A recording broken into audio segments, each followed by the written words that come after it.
I'm going to share some thoughts with you this evening about 3 ideas: humility, mortality, and exile. And this is dedicated to the more than 1 million Ukrainian refugees who are in search of safe, warm shelter tonight.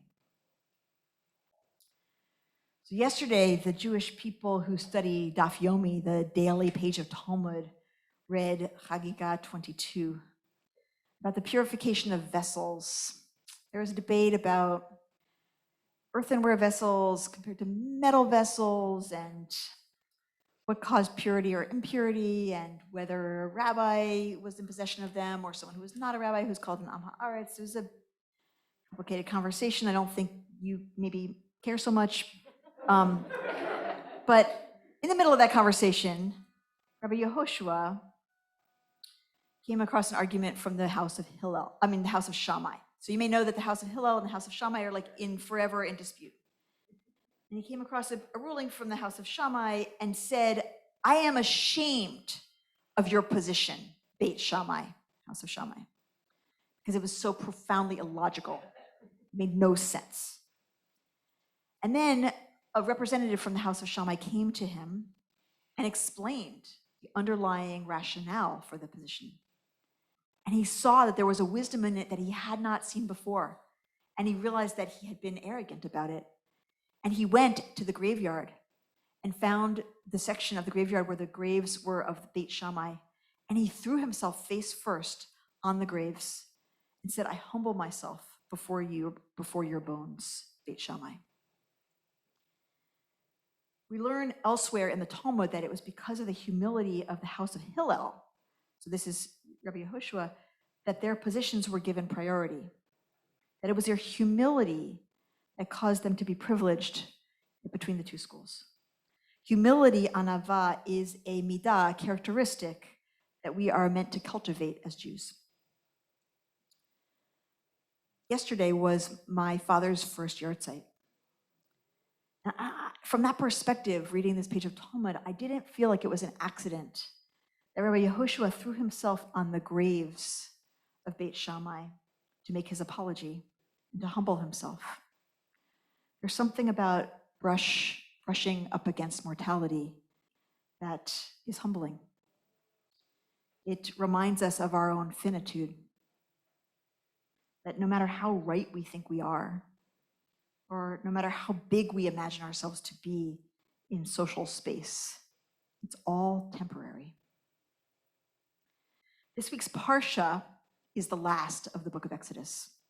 And in it, Moses builds the tabernacle. They've been working on it for a while, and everybody's had a chance to contribute, and everybody's had a chance to contribute their skills.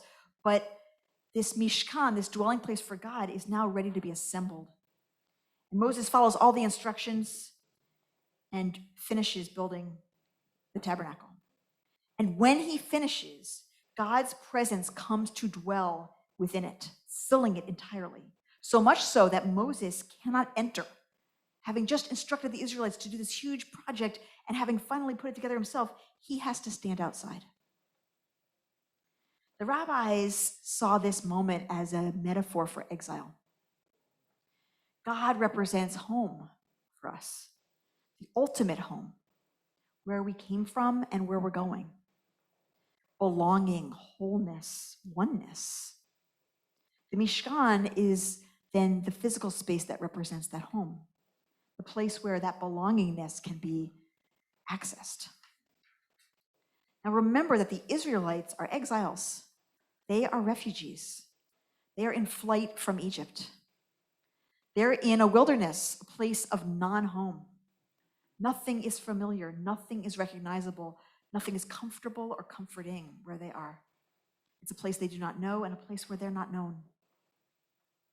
And the Jewish people, like that generation in the wilderness, are the ever-exiled people. It has become our identity to be on the move, to be the wandering ones, like that generation that we read about in the Torah.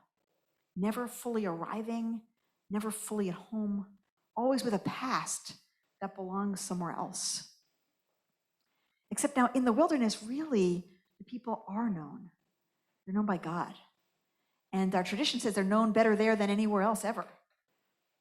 That it's in the wilderness that God can most be accessed and the people can be closest to their source. And the Mishkan, then it becomes their home away from home, temporary, mobile, in the midst of a vast wilderness, but still home.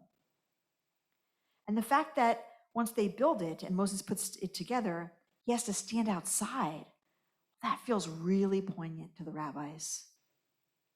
Midrash Tanhuma imagines God acknowledging that it isn't right that Moses did all the work to build the tabernacle and now has to stand outside of it. And then Rabbeinu Bachia ben Asher, who lived in the 13th century in Spain, sees this moment as a metaphor for the Jewish experience of exile. He longs for what it must have been like to have that pillar of cloud and fire always near, to know that God was close, and then recalls that God's Shekhinah, God's indwelling presence, for after whom the Mishkan is named, departed from the temple in Jerusalem at the time of its destruction. And ever since, we've yearned to once again have that visible presence of the divine right there, visible for guidance and that sense of home. He, Rabbeinu Bachia, was of a generation, he lived partly in the 13th century, partly in the 14th century in Spain, who may have been able to foresee that great exile, the Spanish expulsion. He then, from that perspective, imagines that in the world to come, okay, maybe not now, but in the world to come, once again, the Shekhinah will be amongst us, God's presence will be close, and we will feel that pillar of cloud and that pillar of fire right nearby. The rabbis describe exile as a kind of living death, and death as a kind of ultimate exile. Home is knowing and being known, being with those who recognize you and love you. In exile as a refugee, you're not known, except by those immediate people, perhaps your family, who travel with you. You may have had an illustrious career in your home country. You may have had an elaborate and loving social network. But when ripped from all of that, when ripped from society, suddenly you are stripped of status, of your place among others, reduced to being an unknown, and in a place you do not know, a new language, new habits of the people, new cultural practices, new way of life. Like death, like touches with mortality, that experience is profoundly humbling. Then again, death, unlike exile, while an ultimate exile from those we love on earth, those who are living, may also be the ultimate homecoming, the ultimate belonging and intimacy, the ultimate feeling of having been welcomed home once again to those loved ones who passed before us and to God. Whereas in exile, we have neither a return to God as the source of our lives, nor the material and creaturely comforts of home and home community. In death, we might have those things, at least those divine things. Like with all midot in the Musar system, anava, or humility, is not an absolute good. We're not actually supposed to be totally humble. There's such a thing as too much humility. It's true that we are limited and mortal, and we should know that. But right now we are alive. And as the Hasidic teaching goes, we're to have not just one, but two slips of paper in our pockets, reminding us that yes, we're ultimately nothing more than dust and ashes, but also the whole world was created just for us. Our lives have infinite value to the Holy One, and we contain a spark of that source. All of this together leads to something we already know. We, as Jews, are eternally in solidarity with the refugees of the earth. We know in our bones what it is to be the stranger. We know the experience of the refugee. We know that no matter how secure we are right now, no matter how thick our sense of belonging, it has not always been so, and it will not always be so. And so our lot is with the wanderers of the earth, those million who right now are seeking warm shelter in the wilderness of the bitter Ukrainian and Polish winter, and with those almost 26 million refugees in the world today, the highest number of refugees in history. I urge us this weekend to make donations as much as we can to HIAS, to the Joint Distribution Committee, to Project Kesher, to any organizations we know and can find that will bring aid to those people who are desperate right now. And I want you to know, before I continue about Torah, I want you to know that we at CBE have had a refugee task force that has been so active and so full. We have settled and resettled many refugee families here in Brooklyn, and we spun off an organization called Roots Refuge, which does just that, helps people find housing, helps them with furniture and clothing and all their needs, helps them feel home here. So there's lots of ways you can be involved, and I imagine we're going to have a new wave of refugee support coming soon. Tonight we pray. We pray that the more than 1 million people seeking safety can return home sometime soon.